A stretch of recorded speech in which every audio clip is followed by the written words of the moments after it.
연간 수천만 달러 상당의 고액 연봉을 받는 NBA 선수들. 사실 일부 대형 먹튀 선수들의 사례를 보다 보면 NBA에 가성비가 좋은 선수는 없는 것처럼 여겨지기도 합니다. 하지만 구단의 안목이든 자신의 판단이든 여러 이유로 인해 비교적 헐값의 계약을 받고 뛴 선수들도 많습니다. 오늘 영상에서는 활약상에 비해 상당히 적은 연봉을 받고 뛰었던 NBA 선수 5명에 대해 알아보도록 하겠습니다. 참고로 맥스 계약이나 루키 스케일 계약은 제외했으며 한 선수를 제외하면 모두 2010년대 사례로만 선정했습니다. 2011년 2라운드 30번 픽, 드래프트 최하위 순서로 지명된 이후 3년간 좋은 득점력을 선보였지만 워낙 픽 순번이 낮은 탓에 100만 달러 연봉도 받지 못했던 아이제아 토마스. 박봉에 시달리던 그의 운명이 바뀐 시점은 2014년이었습니다.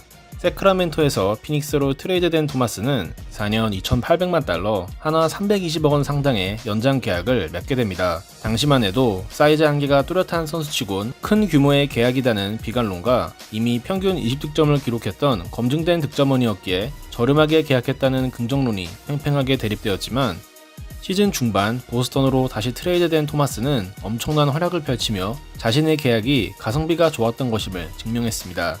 토마스는 2015 시즌 팀을 플레이오프에 진출시킨 것을 시작으로 2017 시즌에는 무려 평균 28.9득점, 5.9어시를 기록하며 올 NBA 세컨팀에 선정되었고 팀도 컨퍼런스 파이널까지 진출했습니다. 그러나 토마스가 받던 연간 800만 달러, 우리 돈 90억 원가량의 금액은 리그 전체 기준 100위권에 해당했는데요. 한 팀의 에이스가 받는 연봉이라고 하기에는 터무니없이 적은 금액이었죠.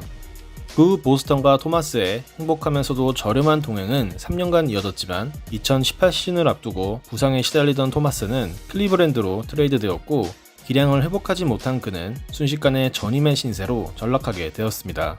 자신의 전성기 시절 큰 돈을 벌지 못한 토마스는 현재 NBA 무대를 떠났으며 최근 레이커스가 그를 영입하려는 루머가 있지만 이는 더 지켜봐야 할 것 같네요. 다음은 선수 스스로 가성비를 선택한 사례입니다. 2005년 필라델피아에서 데뷔한 루이스 윌리엄스. 그는 애틀란타, 토론토, 레이커스, 휴스턴 등 여러 팀을 거쳤던 리그 대표 저니맨이었고 185cm의 그리 크지 않은 신장과 얇은 프레임으로 인한 수비 문제가 있었지만 어느 팀을 가든 평균 15점을 기록할 수 있는 득점력을 보유한 선수였죠. 이미 2015 시즌 토론토에서 올해의 식스맨상을 수상했던 루일은 LA 클리퍼스에서의 첫 해였던 2018 시즌 자신의 커리어 하이 기록인 평균 22.6득점을 올리며 올해의 식스맨상을 받게 됩니다. 리그 데뷔 13년 차였던 그에게 뒤늦은 전성기가 찾아왔고 공격력만큼은 다른 팀의 에이스 부럽지 않다는 평가를 받던 루일이었기에 시장에 나갈 경우 최소 1000만 달러 이상의 오퍼가 들어올 것은 분명해 보였습니다. 하지만 시즌이 진행 중이던 2018년 2월 그는 뜬금없는 연장 계약을 맺습니다. 계약 규모는 3년간 2,400만 달러, 1년에 800만 달러를 받는 조건이었죠.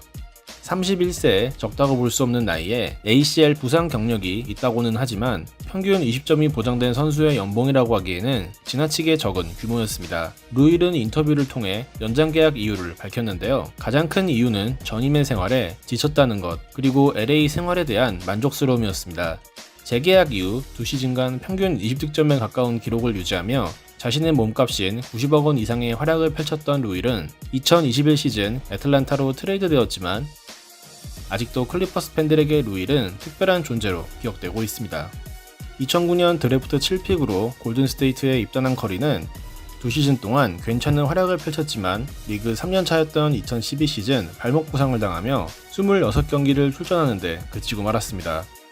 그의 부상 경력은 자신의 선수 가치를 떨어뜨렸고 골든스테이트는 2012년 그에게 4년 4,400만 달러, 1년에 120억 원을 지급하는 저렴한 재계약 조건을 제시합니다. 1년을 사실상 날렸던 커리 입장에서는 거절할 수 없는 조건이었죠. 하지만 커리는 2013 시즌부터 본격적으로 자신의 기량을 뽐내기 시작했고 연장 계약 첫 해였던 2014 시즌에는 올 NBA 세컨팀으로 선정되며 리그 최고의 가성비를 갖춘 선수로 인정받게 됩니다. 그 후 다들 알다시피 커리는 2년 연속 리그 MVP에 선정되었고 NBA 최고의 스타 플레이어로 성장하게 되죠.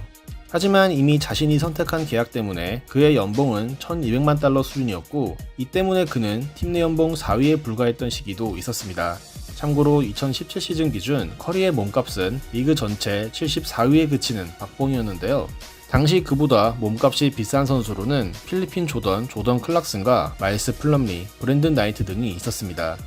물론 2017년 커리는 팀과 5년 1억 5,260만 달러 초대형 계약을 맺으며 그의 가성비는 이제 옛말이 되었지만 한 시대를 풍미했던 골든스테이트 왕조의 이면에는 커리의 연봉 희생이 있었습니다. 댈러스의 레전드이자 최고의 프랜차이즈 스타 덩 노비츠키의 팀 사랑을 정확히 알 수 있는 사례는 바로 2014년 그의 대규모 페이컷이었습니다. 2014 시즌 35세의 나이에도 불구하고 평균 21득점을 기록하며 건재함을 과시했던 노비츠키. 시즌 종료 후 노비츠키는 팀과 재계약 협상에 들어갔고 당시 2천만 달러 규모의 연봉을 받고 있던 그였기에 아무리 노세아가 우려된다 해도 최소 1,500만 달러 이상 계약이 유력해 보였습니다. 하지만 그의 재계약 규모는 3년 2,500만 달러, 연봉으로 치면 한화 90억 원에 불과했죠. 리그를 대표하는 고액 연봉자였던 노비츠키가 순식간에 리그 100위권 연봉을 받는 선수로 추락하는 순간이었고, 이는 당시 기준 타지 깁슨, 드류 구든의 연봉보다도 낮은 몸값이었습니다.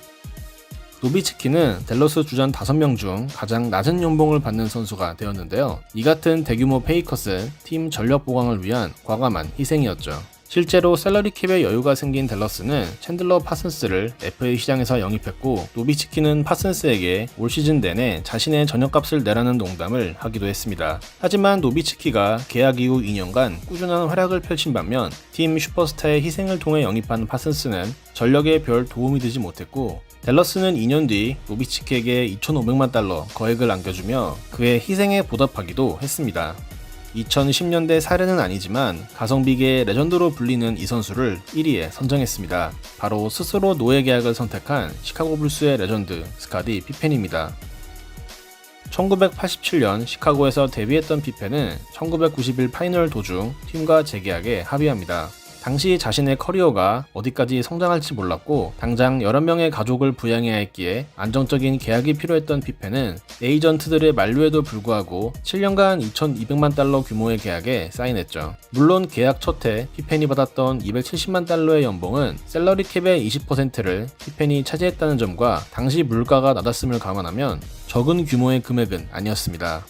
하지만 문제는 7년 동안 NBA 수익이 기하급수적으로 늘어남에 따라 팀 전체 셀러리 캡 규모도 2배 이상 늘어났다는 것이었죠.